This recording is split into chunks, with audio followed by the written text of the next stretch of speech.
இருக்குதானே? ஆனால் இந்த கல்விங்கிற தகுதி நம்ம தாத்தாக்களுக்கு ஏன் வரல? சாதியின் பெயரால் கல்வி மறுக்கப்பட்ட போது கல்விதான் நமது அடையாளம் என போராடிய தந்தை பெரியார், பேரறிஞர் அண்ணா, முத்தமிழர் கலைஞர் என்கிற இந்த கட்சி கொடி தான் இத்தனை பேர் டிகிரி வாங்க வச்சிச்சு. சுயமரியாதைங்கிற உணர்வை விதைச்சிச்சு. அந்த சுயமரியாதைங்கிற உணர்வை விதைத்தது மூலமாகத்தான் சாமானிய வீட்டு பிள்ளைகள், குடியான வீட்டு பிள்ளைகள்லாம் பட்டம் படித்து ஒரு சுயமரியாதை உணர்வை பெற்றது. இன்னைக்கு நம்ம எல்லாருக்கும் வெளியூர் கனவு இருக்கு. அமெரிக்காவை பார்ப்போம், லண்டனை பார்ப்போம், சிங்கப்பூரை பார்ப்போம். உங்க யாருக்காவது பீகார் போய் பிழைக்கணும், உத்தரப்பிரதேசம் போய் பிழைக்கணும் ஆசை இருக்கா? யாருக்காவது இருக்கா? ஆனா இந்த ஊருக்கு அந்த ஊரை சேர்ந்த சகோதரர் வர்றாங்க தானே?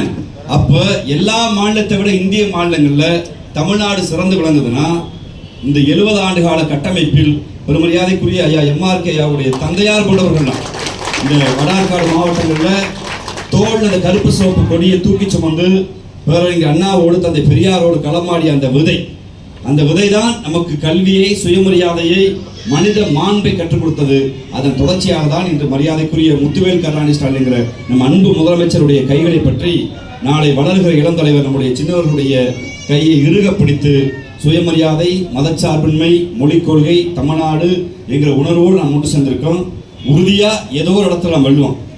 உங்களுடைய குடும்பத்தையும் இந்த கழகத்தையும் நீங்கள் பேணி பாதுகாப்பீங்க. அதற்கான வாய்ப்பை மாவட்ட கழகம் உங்களுக்கு கொடுக்கும்.